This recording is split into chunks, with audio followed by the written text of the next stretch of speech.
trailer. We're going to now watch this one. This one's dedicated to Cinders mostly because me and her are old. Kimaki might like this one too if he's hanging around. This is what was gaming like in the 90s. A lot of you are going to be watching this going, yep, I remember that. Simon, how you doing, sir? Welcome on in. Good evening. Good timing. We're just about to watch this video. Cinders especially. Especially. Watching. We're watching a video. Old asses. Yeah, we're going to watch this video. This is what was gaming like in the 90s. It's going to be it's just relatable television, alright, chat? We're just gonna chill and watch this. Let's enjoy. What was gaming like during the 90s? Let me know on the audio. Hopefully it's all good. It was dominated by an antique culture of bad haircuts, hand-me-downs, Capri Suns, and expensive, awesome video games. It was a phenomenal time of Shot, dude. 32 and 64-bit action, couch co-op, and some of the best games ever, like Chrono Trigger, Street Fighter 2, and all the N64 and PlayStation 1 yes, sir. classics. PC gaming was just getting started with games like Diablo, Doom, and Lemmings. Online gaming itself was virtually non-existent. 4 pixels, I know, right? To buy games or find info on popular titles was a challenge. In the 90s, you relied on magazines and word of mouth for information. There was no GameStop, online stores, or Amazon free deliveries. The most reliable place to find video games was Toys R Us, where you'd go to the game aisle, find what you wanted, take the slip of paper underneath the front, and get your game from the kiosk if it was available. Sometimes you got lucky, like when you bought... I mean, we didn't have GameStop, but because the still. 3D box art looked cool as heck. A lot of the time, though, it backfired, and you went home with a piece of crap. But let's be honest, you played it anyway because you didn't have a lot of games, and you wanted to get your money's worth. In the 90s, kids didn't have cell phones or any way to talk to people beyond our own streets. Right? Gaming communities consisted of whatever smelly... How many of you used your home phone? Like, do you guys remember eating dinner or tea or whatever you call it, having your food, and then, like, you know, asking your parents, can I use the phone to ring so-and-so and see if he's coming out to play? And you would, like, you would ring up your buddy and be like, yo, can James come out to play? And, you know, it was it was a different time, man. Ross Records or discs, yeah. Remember you sent me that picture the other day, and that was depressing to look at. I showed Zach, and I was like, dude, this is where I grew up. This was a game shop. This was a grocer's. This was a carpet shop. It was so good. Now it's fucking dead. You used to do that shift, yeah. The landlines asked you for, yeah, that's it, for cheats because you didn't have internet. Jesus. You live around the corner from your muckers anyway. Toys R Us does still exist. It's coming back. You never had a cell phone until I was like 10. I got my first cell phone at like 12, and it was a Nokia 5100, and it had like a Pokemon cover on it and a flashing aerial because you could unscrew the aerials and put flashing ones on. It was just before the Nokia 3310. It was like the one before that, 5100, and it had like a little flip cover. It was sick. It was some like Taiwanese imported Pokemon Pocket Monsters phone case too. Kids were in your neighborhood, willing to converge on whoever's house had a communities. These kids didn't have cell phones or any way to talk to people beyond our own streets. Gaming communities consisted of whatever smelly kids were in your neighborhood, willing to converge on whoever's house had a gaming console set up in their garage with an... That's what it was like when you were like 12, right? Whoever lived like within the estate, because you weren't allowed to travel too far because you're a kid, right? Hello, so like the local neighborhood kids would be like, you know, like my friend Chris and my friend Dale, they all lived like within 10 minutes of my house, and they were allowed to be far enough out to come around mine until they had to go home at dinner, you know. But we used to come around and play Final Fantasy like on the CRT TV and shit. Old smelly couch everyone could cram into. Motorola Razr, nice. Anything bigger than that ragtag group of kids was the Nintendo Power magazine. There was never a feeling like the world was full of gamers because the world seemed so small when you were a kid. Sorry, I have to get used to now having a table and stuff donking it, so apologies. I'm still getting used to having a wooden table, chat. Arcade, the gaming world, was the quarter-mile radius surrounding your house. Yeah. So anyone who played games on your strip... I've always been the best Tekken player this side of my house. Playing Secret of Mana, and years. Playing Street Fighter 2 until their mom called you in for a cheap hamburger helper dinner. You'd have sleepovers, and if you were lucky, they had Lucky Charms in the morning. But let's be real, it was probably Marshmallow Stars. You then run to the bus and... I'm sure that was RC and Cinders last weekend, playing Mario, passed out on the floor, eating Lucky Charms in the morning, right? Share stories of your gaming. I'll show you it in a bit. And at recess. Everyone had a different game and a different console, and you relish in their stories, fascinated by who beat what and who was able to make it the furthest in the game you wanted. Whoever was able to get past the shooting barrels in Donkey Kong was revered, and if someone actually had a copy of Super Mario Kart with 2 controllers, Mario Kart, worshipped. Yeah. There was a degree of rivalry. You were either a Nintendo fan or a Sega fan, or a Nintendo fan or a Sony fan, but I was Sega and Sony, really, right?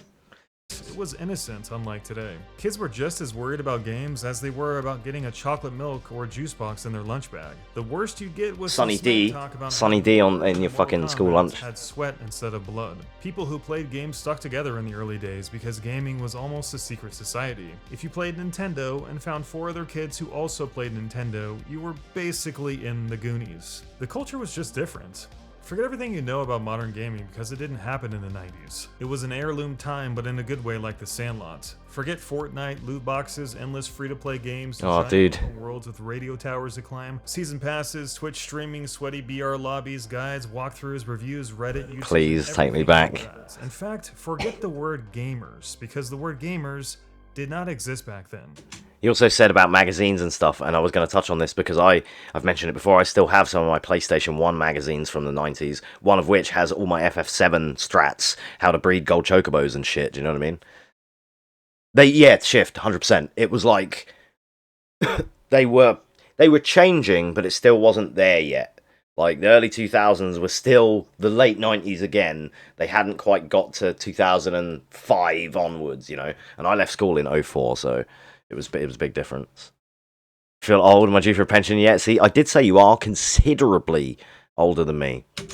Nobody called themselves a gamer. No, I do not. I don't want to 1v1 you or no. Only number 2, the one with infinite substitutions. Board games or collect pogs. Gaming wasn't a way of you know life, what I it was mean, a way to pass right? time Oh, because Ninja the Storm world felt 2, like it infinite was subs, then emotions fuck yeah. again. Video games were fresh on the You're a board. youngster as well, Shift. You can't say shit. You're a Barely even fucking... knew about them. You're... The only way How'd you to say get child in is Swedish? if you got That. detention on purpose by pulling Stephanie's ponytail just so you could be in the room with the one computer they had in school for the afternoon. PC gaming had barely gotten off its feet. Only a handful of people actually knew. They were saying about the PC computers. We had a kid in our school that hacked in Tony Hawk's Pro Skater 3 on the school intranet, so you could get on and everyone could then fucking like basically hop on in IT classes and play Tony Hawk's, and the teachers were always like, how the fuck did they get that on there? And I was like, how the fuck does it run so well? Doom didn't come out till 93, and the late 90s would just Unja. Is that how you say that? Crude online forums and rudimentary chat rooms Unja. like ICQ. And only if you were Probably lucky butchered enough as to hold fuck. the phone line hostage while you dialed up to the Secondary in card 05, internet Jesus. family had. No, the 90s was You're all like 5, the chat. rise of the 16 Me and Cinders are like the parents of this chat, okay? Everyone else is like The 5. local arcade, but still, it was far So before English anyone of you. took games too I seriously. know, right? It wasn't until the late 90s when the boom of the RTS, BattleNet, GameSpy, and more sophisticated consoles. Yo, what up, Kira? How you doing, mate? That people Welcome in. actually started talking about gaming. You're culture. fucking old as Playing fuck video too. games What was up? Something you did, not necessarily something that defined you. Today, RC is mentally the oldest person here. He's like old Reginald. He's like fucking in his 50s, but like his government documentation says he's not even 30. people bullshit. built their entire lives around it. Old We man, were he's just his as old man active with his as fucking possibly pipe and before slippers the and shit, going to bed at 11. Water gun wars. We rode redline bikes with chromies. We had real birthday parties outside in the backyard where we chomped on Big League Chew and slid down the slip and slide. You better hope your dad checked for rocks before he laid that thing down, because if he didn't, someone's asshole was gonna get ripped a new one. Yeah, Kira, you'll like this The video. problem with gaming in the 90s was I'll that share it in the you chat weren't for you guys that after. money, and games were so expensive. Mhm. If you were a kid back in the 90s, PS1 games back then were still like 40 bucks. 40, 50 bucks, depending on the game. I remember Grand Theft Auto 1 when it came out. That was still a 40 pound game. It was still like all day. PS1 games were still $34.99. I've still got some PS1 games in my fucking... What do you say fuck me for? I've still got some PS1 games in my garage, right? Which are... they still have stickers on that. They'll say like 35... Like Twisted Metal, $35.99. Right, shit like that. Castlevania, Soten. Yeah, it's such a good game. you were at the mercy Getting in pipe and slippers with Crimbo. But chances Do it. are your parents I'll probably chip in. didn't have any money either, especially for games. Games and consoles were so expensive. The only I'll get him the pipe. Actually, no, you get it. Maybe you get him the pipe. If I get him the pipe, who knows? More You rare know, to see a console in might someone's end up using house it. than to see a pool in their backyard. Just think about this for a second. Games and systems cost the same. Streets of Rage 2, fucking sick game. Sonic 2. Right, look at these, dude. Look at these. These are American prices, but you'd have to just change it, right? Fucking yeah, you're good, Kira. I hope you're doing well, man. By the way, hope you're doing well. Look at this, right? Streets of Rage 2, $65, man, on the Genesis. This is some Kira American prices. Yeah, no, I kind of, my parents bought them, but I was always still, I know what kind of pricing they were, right? So I remember my mum bought me Final Fantasy 13. No, sorry, not 13. Final Fantasy 7. Final Fantasy 7 when I was 13. We got it secondhand in. Kiyomaki said it earlier. It was a store called Discs, but at the time it was Ross Records, the previous ownership. Before it was Edgy Discs with a Z, it used to be Ross Records, and it had like an ET statue upstairs and everything, and it had like all music and CDs downstairs and vinyls and records, and upstairs was all the games. So we used to always go upstairs. And I went in on a Friday after school, I was like 13. My mum bought me Final Fantasy 7. I still remember it was on a Friday night after school, sat down in like my parents' games room where I was, where I had a sofa and a TV and stuff that wasn't their lounge, and absolutely binged it like for fucking 12 hours or some shit. I was in Shinra building at the end of that first night, I also remember it was sick. Right, and how many playthroughs have we done of FF7 on this stream already? We've done like 3 different modded playthroughs and shit. I play it all the time. So it's things like that, like. It was a different time, dude. It was a different time. That ET scared the shit out of Kieran. It was a cool statue. It was a cool statue.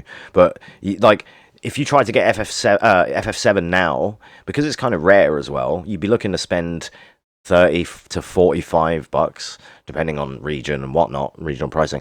But even here, I got it for, like, fucking... it was like a tenner at the time, I think, we paid for it. I think it was something like that. It was like between 10 and... I think it was like 10 or 13 quid, something like that. It wasn't a lot at all. And I literally remember it just, like, even then thinking that was, like, kind of a steal.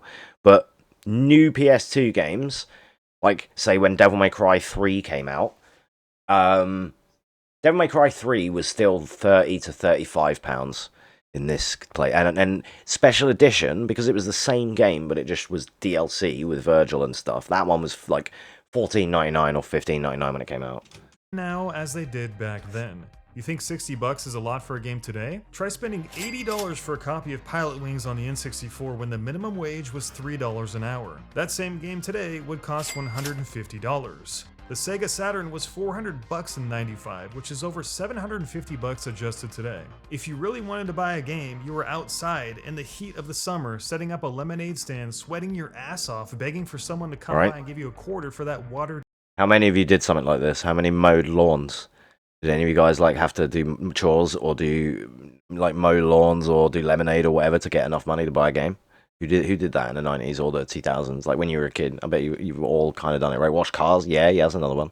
Like just like either your parents or someone else's down the road, like someone else in your street. Hey, excuse me, sir, can I wash your car? Like trying to earn some money, blah blah blah, trying to buy this game.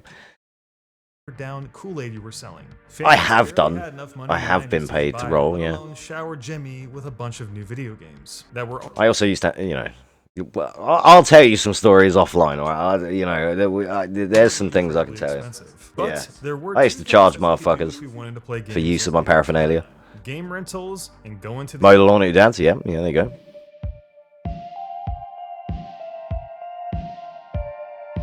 The evolution of video game difficulty. Trick-or-treating around rich estates, that's a good strat. You should always do that anyway, just make sure you get you get Lindor and fucking shit like that. As time went on, prompted a huge rental market. In the early 90s, most... These motherfuckers giving Ferrero Rocher, what the fuck? And storage space was limited. The SNES had a capacity of 6 megabytes, and memory cards wouldn't be invented until the PlayStation in '94, so there was only so much game that could be put on that cartridge. This led to a lot of cryptic, maze-like games like Simon's Quest, where they could ensure long, frustrating playtimes, and more importantly, increased the difficulty. God damn it, Simon, and your long, frustrating playtimes and your quest. Game difficulty. Devs couldn't let you blaze through an entire game in a single day, so games were designed to be... These were called like blockbuster games. Did he say it? I don't know if he said it, but we know this is blockbuster games that were like so hard that you had to like rent them twice. Ass kickers with unfair gimmicks, respawning enemies if you hit the screen's edge, and jumps requiring ridiculous precision. A lot of games were based off a lives and continue system, which made sure that the small storage space could be used efficiently. If you ever played Teenage Mutant Ninja Turtles on the NES, you know exactly what I mean. With horrendous difficulty spikes, marathon marches before checkpoints, and terrible controls, most games could not be beaten easily. Thankfully in the 90s, external memory cards allowed for permanent save states, but that of course inflated the already tremendous cost of buying a video game console and all the accessories you would want. Because publishers were pretty much in direct competition with the rental market, games also had to be hard enough so kids couldn't finish them during rental periods. Every town had a movie store where you could pick up a game for a day or two for a couple bucks. The rental market was huge, and Blockbuster Video opening in your area was a Blockbuster. godsend. There was Blockbuster and another one, if you guys, the UK people will remember this one, Choices. Choices was another one. That was another little franchise that used to rent games and stuff like that and do the same kind of spiel that Blockbuster does. But the Rental company- places, yeah, just rental places in general. Fucking bring those back, dude. How good was Blockbuster? Choices, place going in, getting a bag of minstrels, some Maltesers, Doritos, Lucasade, 2 new games. It's Friday night, dude. Fuck yeah. Had a Choices buy for like 6 months. Wonder. Never heard of Choices? You're old enough. Fuck off. Choice, you knew there was a Choices down at the bottom end of Waterlooville, down where Waitrose and that was. You know where New Look and everything is. Fuck me. In a minute. Down that end, there used to be a Choices down there. I don't know if it fucking hasn't been now. want you to go there and rent them because Is this webcam over here? It's fucking sick, isn't it? made them hard enough to That's where my there was PC no and shit. hell you'd finish them I'll give you guys a tour after we watch this video. For those of you that are just getting here, I'll give you guys a little room tour. before you had to run it back. Decades, man. Why make a game that's Hey, I'm old, alright? in a day? They'd never sell any games that They way. robbed something from there and closed it You down. could simply buy 2 copies and rent them out to 85 kids. Yeah, how you doing, Sufi? Hope you're doing well, dude. 85 sales Nintendo would never get. That's $5,000. I don't give That's a just fuck, one game Keisha. in one store in one tiny city in California. Multiply that $5,000 by every game in every movie store in America, and you can see how much money was up for grabs.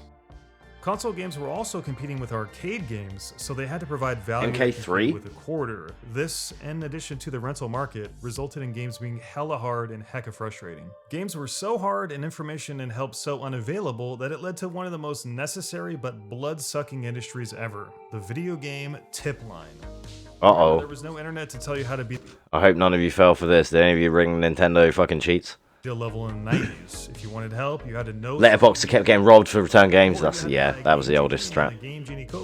Time Crisis always does take away the most money. Helpline. For 90 cents a minute, you can... At least now, when I go to the arcade that I go to, you pay £8 on the door for entry, and then you get free play on everything all night, so I can play some fucking Time Crisis. You never knew about these shift. This was a deal back in the day in the 90s. People would ring up these hotlines because they were stuck on Final Fantasy 3 and they didn't know how to do this or how to get past World 5 in Mario. Oh, jeez.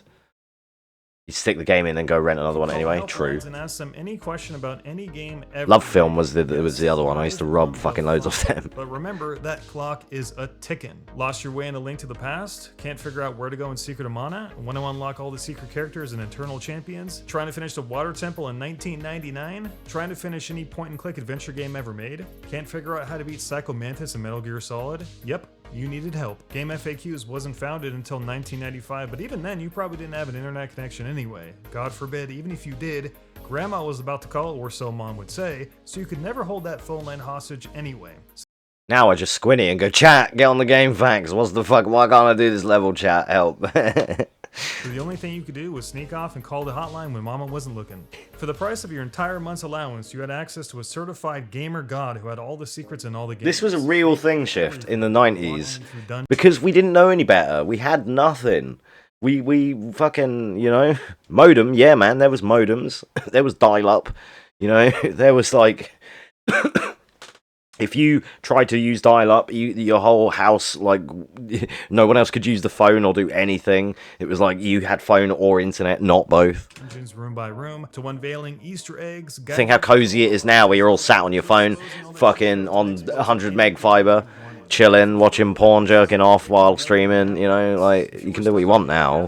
Different life. Call up Sega's hotline and they send you a step-by-step walkthrough of the joint. The game you want. Guiding you to all the hearts in Zelda, to exposing all the cheat codes and exploits in any game you wanted. And for the really cryptic stuff, they'd even mail you map guides. If you were stuck on the Air Castle in Phantasy Star, you could call up Sega's hotline and they send you a step-by-step walkthrough of the joint. It was like... They literally had, like, they used to have, the operators would have these books that they would open from, and it would have, like, a filofax with these slides that they would have pictures of all the worlds, or, like, fucking, like, you know, the guides for the games, basically. It was sick.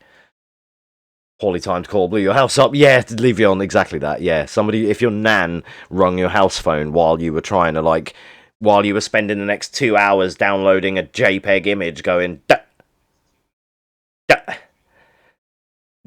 like, trying to see some titty at 13. You know, Holding on to Jesus as a kid, except no one had the money or permission to call these companies. So you called and talked as fast as you possibly could so you wouldn't rack up a fat bill. And when someone came on the line and talked at a turtle's pace, you immediately hung up and ate the 90 cents. Fondly do I remember stealing my mom's credit card and calling for help in Simon's Quest. You know, the part where you had to face a wall while crouching and holding up a specific orb for God damn it, Simon, your fucking quest again. Transported to a new area. Remember, there were no save states in most games. Most games had password systems that would send you back hours from where you actually were. So it wasn't like I was going to shut the system off. I needed help now. And no one in the world knew how to get past this wall in Simon's Quest better than the Nintendo Power Hotline. That shit was incredible. Yeah.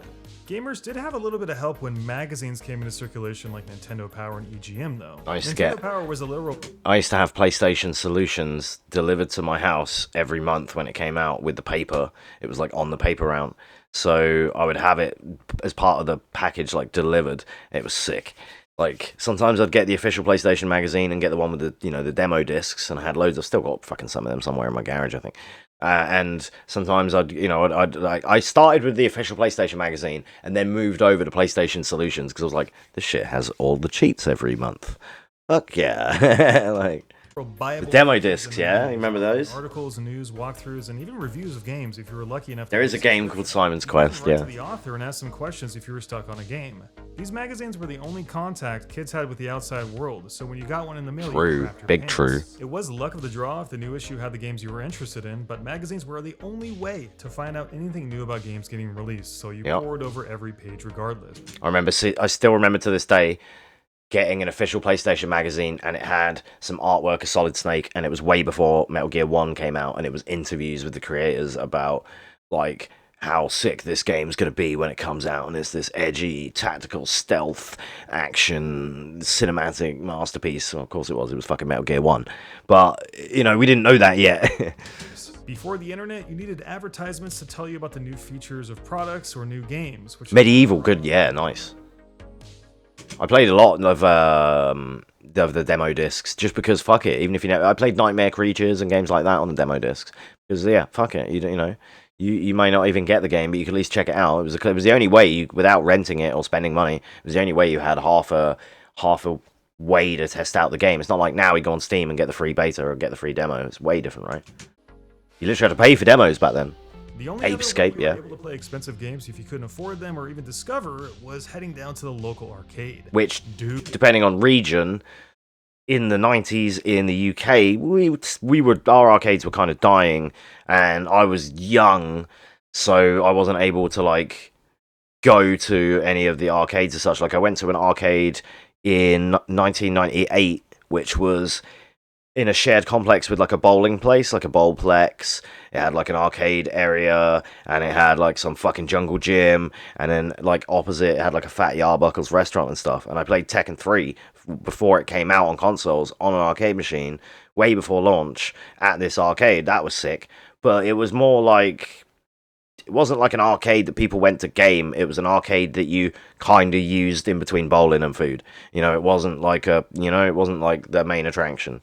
But yeah, like it wasn't. Other than that, I feel like they weren't really. It was more about home console gaming for us, right? Wonders of the world. Forget the Taj Mahal. An arcade was the eighth wonder of the world. The flashing lights, the digital beeping computerized sounds, the pinball machines clanging, and kids scarfing down hot dogs and yelling, "I got next." If you were lucky enough to have a buck or two in your pocket, you felt like you were the king of the world as you approached classic arcade cabinets like Time Crisis, Cruisin' USA, and NBA Jam. In the 90s, you loved to have people watch you play, and in the rare case, compete for the high score of the cabinet. Arcades had a culture of their own, one in which you were a nobody unless you proved it. You got in line by placing your quarter at the edge of the screen alongside the other 9 coins. FF14. Challengers were...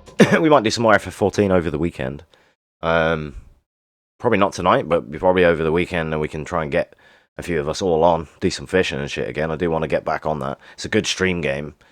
always sanctioned to the right side of the screen in a fighting game, and huge crowds would form around Goliaths like Mortal Kombat and Killer Instinct. It was a blood sport, and the only way to survive was to beat whoever stepped up to Like the plate next. 35. If you did get good at a game. Haven't played. Haven't played since the other day. Still like 35. Just got Dragoon.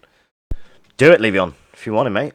Because win streaks were proudly Crazy Taxi. Crazy Taxi was one of my first PS2 games ever. Crazy Taxi, and I had it really locally the other day, but I've just put it all up there. And Oni. Oni was another one. Oni, and it looks like Ghost in the Shell if you bought it from Wish. Cheap ass Motoko Kusanagi looking ass bitch. You can just Google it, you'll find it. Oni PS2.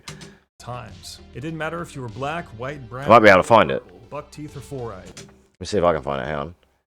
Cinders might appreciate my Google theme here. Only PS2. This was the other game. Crazy Taxi, Time Splitters 1, and Oni. These were the games I got bundled with my PS2 when I did finally get a PS2 for Christmas when I was a kid. And I was into anime and stuff, and my parents saw this and they were like, they knew I liked Ghost in the Shell, so they saw this and were like, oh, that's kind of the same thing. It wasn't. But you like the Alita? Yeah, you saw that. But yeah, that Crazy Taxi and Time Splitters 1. Fucking what is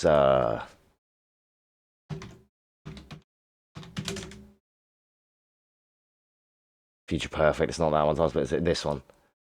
The classic. Right? This one. Okay. You were just a kid, a broke, smelly kid, desperate to play just like everyone else. Battles would rage on for hours while kids would teach each other moves, share stories, Star Games title. Win streaks, until some 4-foot Asian kid who could barely see over the joysticks slammed you with a 32-hit combo like he just material. Which was Rockstar Shift. I don't remember. Did any of the games I just mentioned, were they Rockstar? Oni? Oh, maybe. I don't know if it was. It says it is there. Oh yeah, maybe it was. Okay, fair. You wouldn't think it to play it because it's shit, but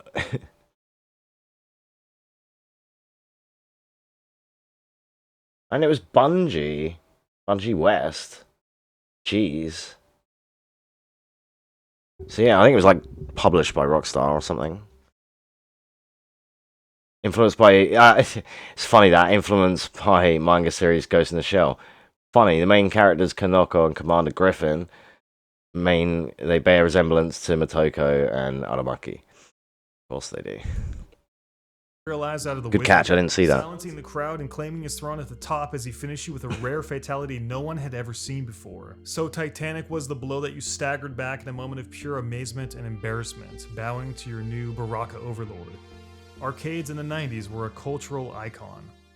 Tekken 3. As the 90s went on, video games aged like a fine wine. 4 of the best consoles ever made debuted in this decade. The SNES, the PlayStation, the Nintendo 64, and the very underappreciated Dreamcast in 1999. There has never been a 10-year period where so many cult classic games released, from Super Mario World to Donkey Kong, Metal Gear Solid, GoldenEye, F-Zero, Diablo, and so much more. All of these options forced savage competition. You know there's people that remind you of a life you kind of forgot?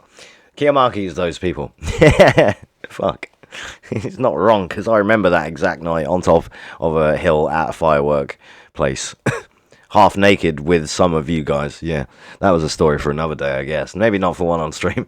Which is why games and tech developed at warp speed. Games went from 2D to 3D in the span of just a few years, which changed the face of gaming forever. Fighting games flourished in the arcades, RPGs became bigger and better, platformers reigned supreme, and PC gaming began to explode at the turn of the decade, with their online playability and massive worlds. If you were to tell me that we'd be going from Pong to Baldur's Gate in just 15 years, I would have never believed you. There's a lot of crap in the industry today. A lot of companies do a lot less than they should. Franchises are sometimes run into the ground.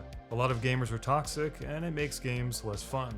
And things are chopped up and spit out so unfairly that it looks like they're purposefully trying to steer the industry in the wrong direction sometimes. But if you told 8-year-old me in the mid-90s that we'd one day have a game like Apex Legends or PlanetSide 2 for free, I would have damn near exploded right then and there. I didn't play too much of PlanetSide 2, but the idea of a team-based MMO shooter with... Imagine if you could go back in time and show teenage you a modern game now, from now. The MC6 or a 1, 2, 3 remake. I have this issue, same as with Resi games. It's like I feel like they should almost just move on. Thanks. You're ruining it. Motherfuckers make exclusive. Ruining. Persona 3 remake. Ooh, nice. Hopefully it won't be exclusive to Xbox. That's weird. Do Atlas have any ongoing thing with Xbox? Because that would give you an idea. And yeah, for DMC, I personally want DMC 6 over a 1, 2, 3 remake. I personally don't think 1, 2, and 3 need a remake, but they also, nobody thought that 4 really needed, RE4 needed a remake, and they remade it anyway, and it was still sick. So, whatever, I've got an open mind. I'm not a hater, you know. 3D graphics and futuristic sound design that is completely Damn, Sifi, that's good shit. Granted, in the grand scheme of things, I think games have come a long way. And looking back into the Give that friend a blowjob. The controls, the mechanics, options, graphics, storytelling, and creativity are night and day to what they used to be. There are games from the 90s that Mr. are Bell, better than anything released today, but the progression of technology has made some of those ideas Witcher free, and boo. the options people have today are Elden Ring, yeah. at a price that everyone can afford, and the craziest, most niche styles that anyone could ever want. Sometimes they're a lot more style than substance, but the industry has grown so far from the If he buy it completely, that's GG's. I've been in the same position, Sufi. I'm like that when my friends are like, "Oh, can you play this game with me?" I'm like, "How much is it? Do I have to pay for it?" And they're like, "Oh, it's so and so." But I'm like, you know, yeah, the same as you. If you buy it, I'll play it. And they're like, "Yeah, mate, I'll just bought you it." Like a homie from the stream, Plank, he's bought me some of the fighting games that I own just primarily so we could play. And he had someone to fucking either beat up or just play against in general. You know what I mean? Like, because he knows I'd get into it, like Street Fighter and stuff. He bought me like Street Fighter 4 and 5. And we smashed them quite a bit, you know. We fucking played a lot of sessions. Like, you know, I've still got them now. We can play whenever. It's like, it's cool. It's that feeling of... But yeah, if somebody buys it for me, like, it's the same goes for the stream and the chat room. If somebody like donates me a game or whatever, I'll play it on stream. If that, you know, if they want me to play, if you guys want me to play a game on stream, particularly obnoxious amounts compared to anything else for whatever reason, feel free to donate the game. I will play it on stream, you know, or whatever. We can do it. Tiny and part of something Parasite Eve, sick game, by the way. Fascinating. Conquering a game in 1990 was an achievement few today can even imagine. Doesn't play them. Once and all of that challenge can be replaced by walkthroughs, guides, and...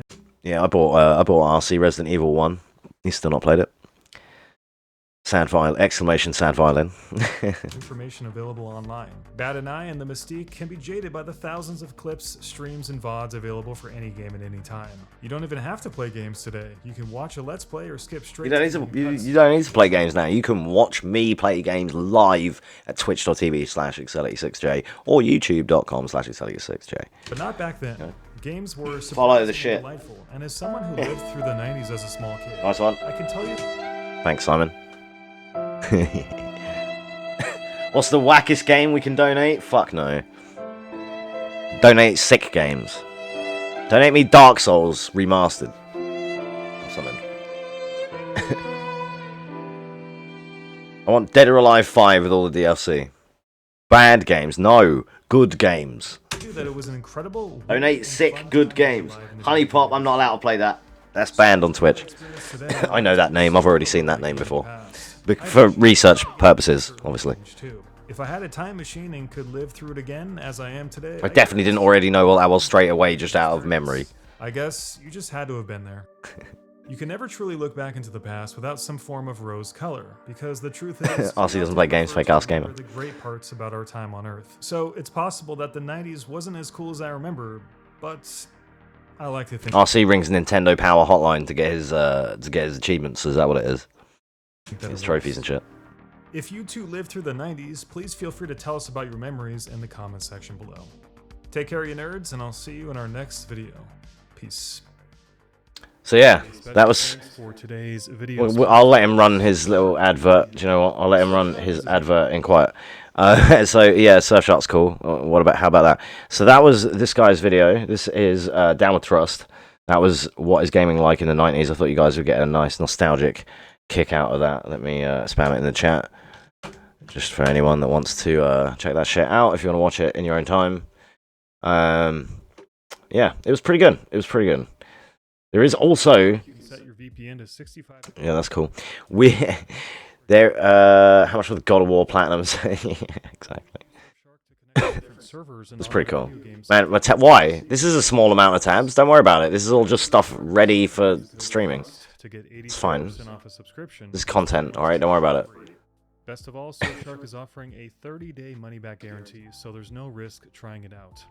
Thanks again, Surfshark. Missing 2 Sheva boosts. Okay, cool. We could get those. How the fuck, they were still like 10 seconds ahead. But yeah, so yeah, that was what was gaming like in the 90s chat. I've shared it for you. I've got another one we can watch in a minute if you want to watch it. It's longer though. Maybe we'll do this another day because I feel like long slogs of video in one day is too much for the chat room's attention. But we can watch this another time if you want. This is another one I've got lined up. This is what was gaming like in the 2000s by the same person. Feel free to go follow them or subscribe or whatever that shit.